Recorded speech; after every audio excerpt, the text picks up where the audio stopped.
They rejected the baby albino gorilla. The reason will break your heart.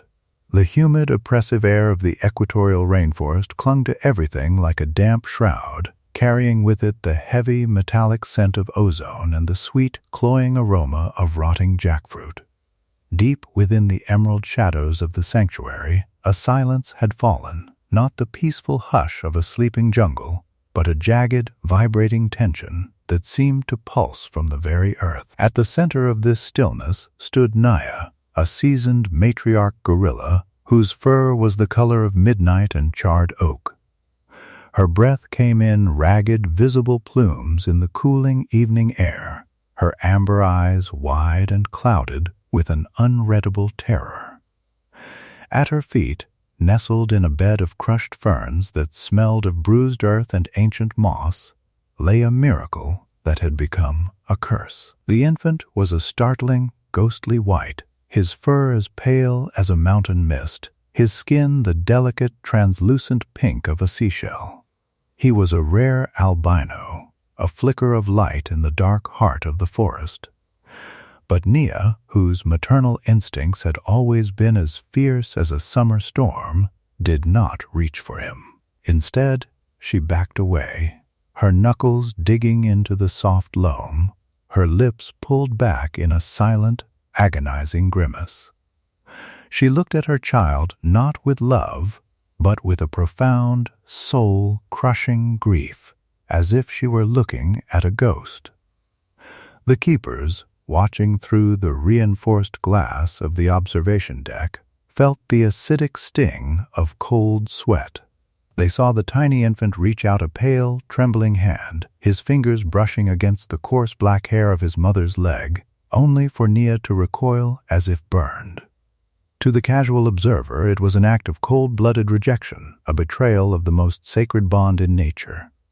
But in the dim amber light of the fading sun, there was a deeper, more harrowing story written in the way Nia's hands shook, a mystery that defied every law of the wild.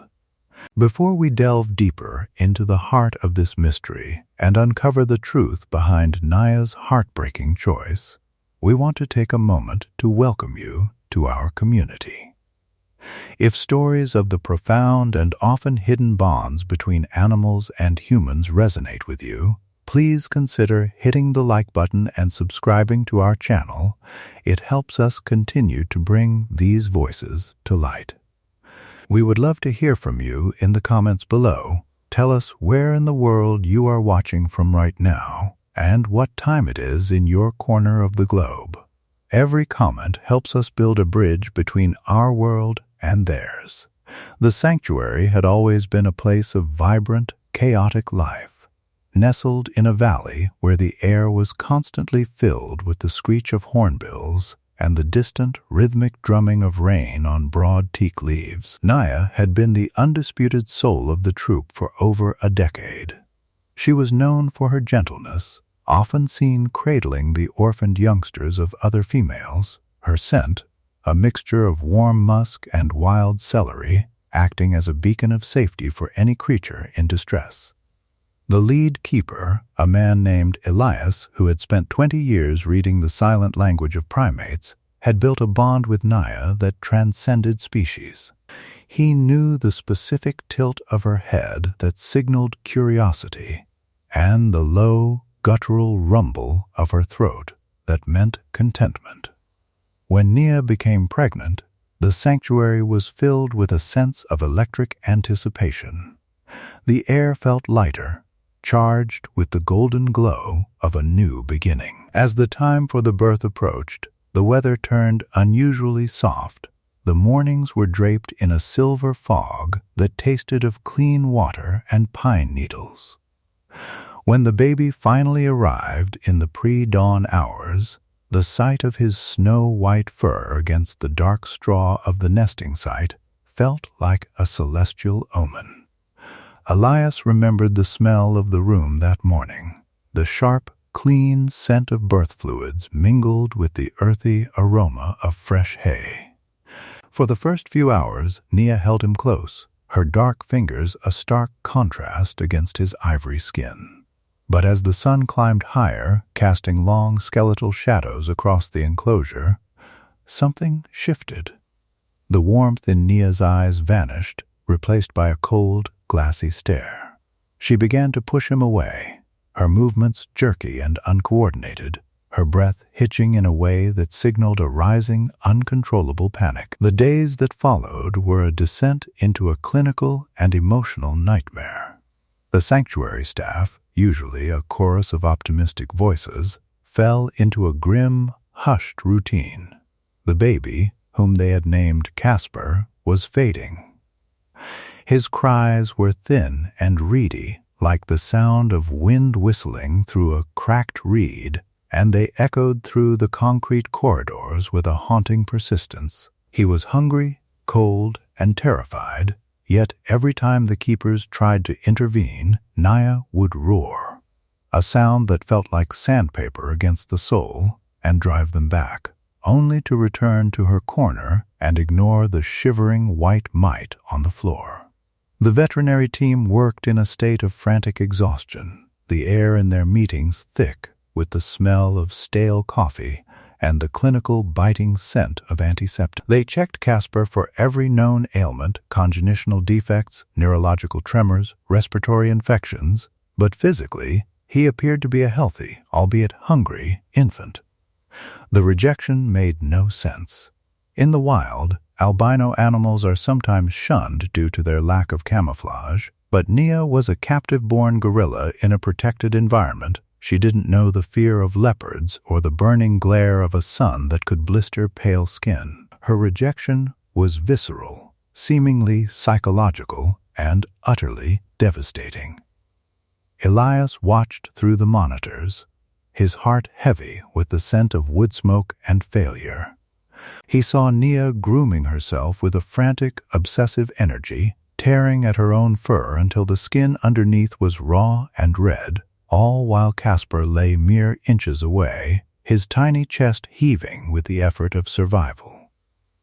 The bond that had been the bedrock of the troop was shattering, and the experts were powerless to stop the slow-motion tragedy unfolding before their eyes. The breaking point came on a Tuesday, a day when the sky was a bruised purple and the air was so thick with humidity it felt like walking through water. Casper had stopped crying. He lay curled in a ball, his white fur matted with dust and the salt of his own dried tears. Elias, driven by a desperate intuition, decided on one final, high-stakes intervention. He didn't use tranquilizers or nets.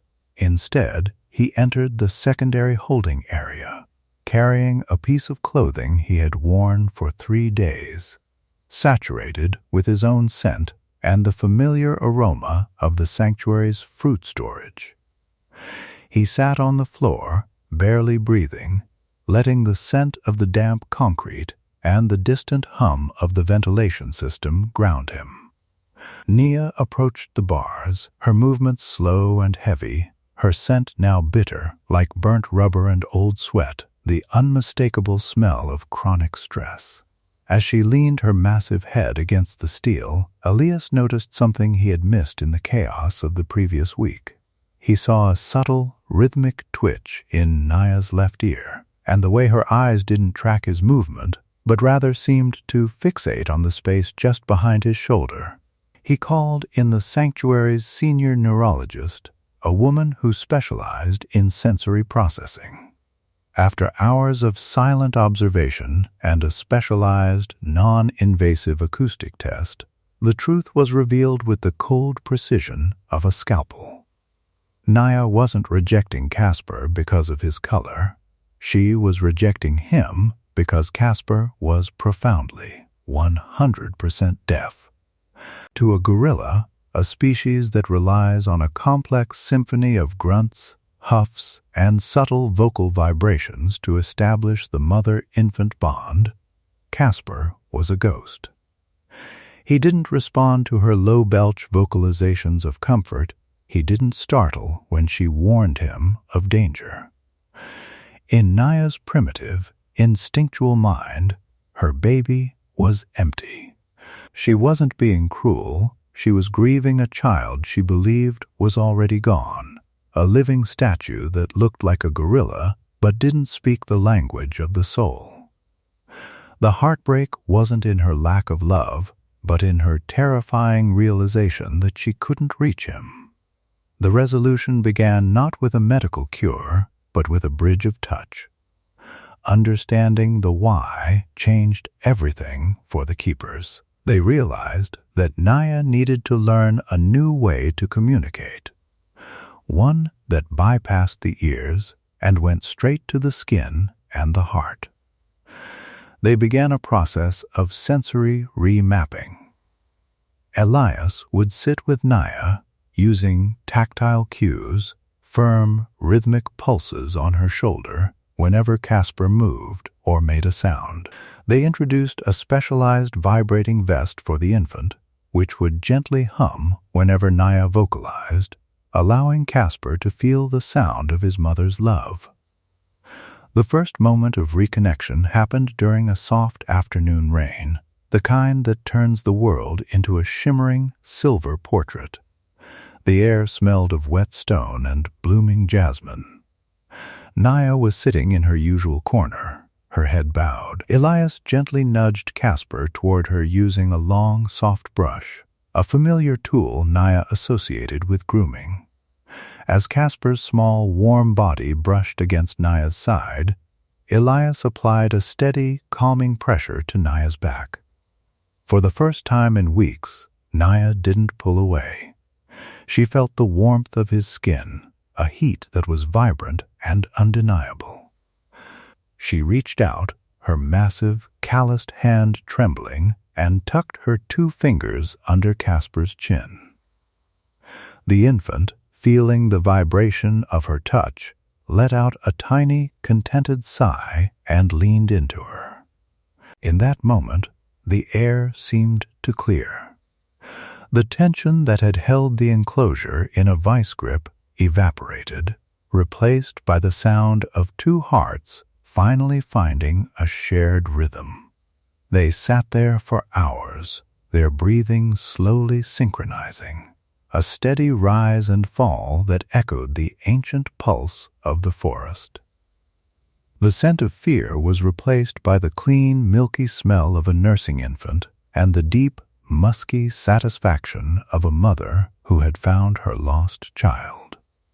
This story leaves us with a profound philosophical legacy that challenges our understanding of the animal kingdom. We often think of animal instinct as a rigid, unthinking program, but Naya and Casper prove that empathy is a dynamic, evolving force. It teaches us that communication is not merely the transmission of sound, but the alignment of spirits. Naya's initial rejection was a form of profound mourning, a testament to the depth of her expectations for a relationship. Her eventual acceptance was an act of supreme intelligence, a willingness to abandon the only language she knew to learn a new one for the sake of her son. It reminds us that in the silence of a deaf child, or the confusion of a grieving mother, there is a 6th sense of love that can bridge any gap. It suggests that consciousness in great apes is far more nuanced than we dare to imagine, filled with the same complexities of misunderstanding and the same capacity for transformative grace that we find in ourselves. Casper, the white ghost of the forest, became a teacher to us all, proving that being different is not a barrier to belonging, so long as there is someone willing to listen with their hands instead of their ears. As we close the curtain on this journey into the heart of the jungle, we are reminded that the most powerful stories are often written in the quietest moments. Naya and Casper's bond continues to thrive, a testament to the resilience of the maternal heart and the dedication of those who refuse to give up on the impossible. If Casper's journey touched you today, please take a moment to like this video and subscribe to our channel so you never miss a story of hope and animal intuition. Share this video with someone who needs a reminder that love always finds a way, even in the silence. Before you go, we have a question for you. Have you ever experienced a moment where an animal seemed to understand a situation or an emotion far beyond what science says they are capable of? Perhaps a pet who knew you were sad before you even shed a tear, or a wild encounter that felt like a conversation. We would love to read your stories in the comments below. Thank you for watching and for being a voice for those who cannot speak.